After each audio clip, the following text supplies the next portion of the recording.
नमस्कार मित्रांनो, वेदश्रीज किचन मराठीमध्ये आपले खूप खूप स्वागत आहे। तर आज आपण इथे पाहणार आहोत कोबीचा पराठा कसा बनवायचा ते। याकरता मी 350 ग्रॅमचा कोबी इथे घेतलेला आहे। हा स्वच्छ मिठाच्या पाण्यामध्ये धुवून आपण घेतलेला आहे। तर इथे 15 ते 20 लसणाच्या पाकळ्या, 9 ते 10 हिरव्या मिरच्या आणि एक छोटा अद्रकचा तुकडा आपण घेतलेला आहे। हे आपल्याला ठेचून सर्व घ्यायचे आहे। तर इथे आपण कोबी कट करून घेणार आहोत। कोबीचे 4 भाग आपण इथे करून घेणार आहोत। हे 4 भाग झाल्यानंतर आपल्याला एक एक भाग करून किसणीने किसून घ्यायचा आहे। आपण इथे किसणीने अशा प्रकारे किसून घेणार आहोत। आपण ही किसणी पाहू शकता, याला 4 भाग आहेत।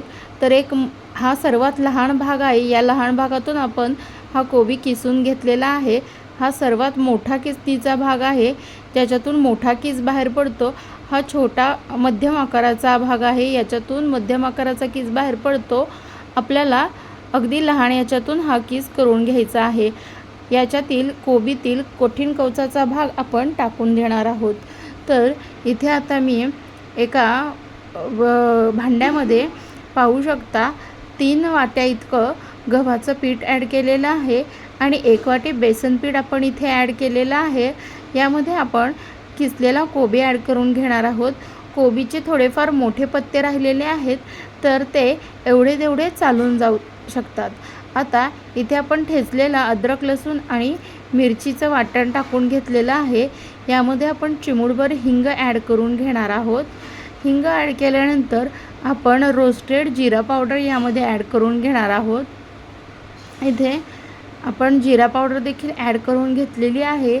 आता अर्धा चमचा हळद आपण ॲड केलेली आहे। आता 2 चमचे मिरची पावडर आपण इथे ॲड करून घेणार आहोत। 2 चमचे मिरची पावडर आपण ॲड करून घेतलेली आहे। आता इथे आपण 1 चमचा कसुरी मेथी ॲड करून घेणार आहोत। छान अशी क्रश करून आपण ती ॲड करून घेतलेली आहे। यामध्ये भरपूर अशी स्वच्छ धुतलेली कोथिंबीर आपण ॲड करून घेणार आहोत। चवीपुरते मीठ देखील आपल्याला यामध्ये ॲड करून घ्यायचे आहे। तर इथे आपण आता चवीपुरते मीठ ॲड करून घेऊयात। हे सर्व जिन्नस आपल्याला एकजीव कोरडेच करून घ्यायचे आहेत। कोबीला स्वतःचं पाणी सुटतं, त्यामुळे त्या पाण्यातच आपण थोडंसं कोरडं त्याला एकजीव करून घेणार आहोत।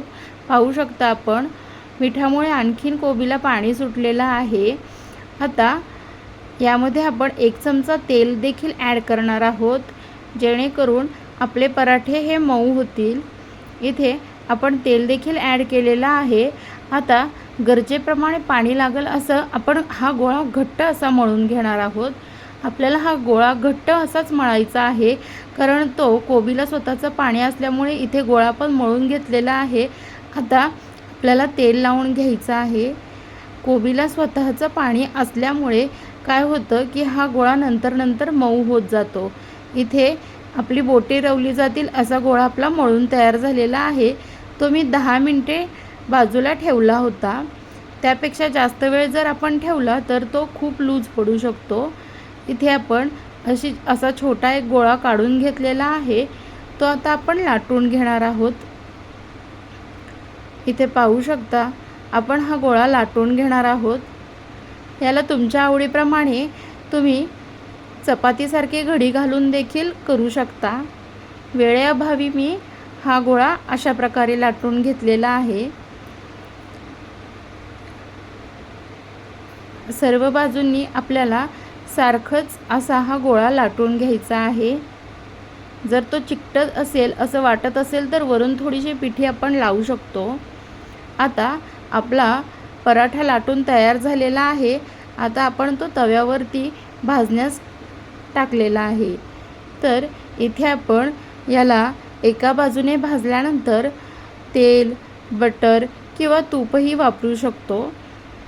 तर मी याला आता तूप लावून घेणार आहे।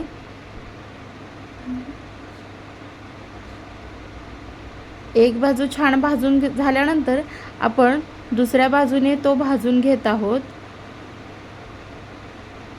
आता पुन्हा आपण पलटी करून या बाजूने तूप लावून घेत आहोत।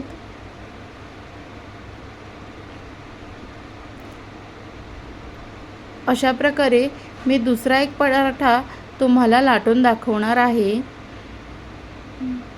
छान असा आपला हा पराठा भाजून तयार झालेला आहे। आता आपण दुसरा एक पराठा लाटून पाहणार आहोत। तर इथे मी दुसरा पराठा लाटण्यास घेतलेला आहे। जर आपल्याला हा पराठा चिकटतोय असं वाटत असेल तर आपण थोडासा पिठीचा वापर इथे करू शकतो। इथे छान असा पराठा आपला लाटून झालेला आहे।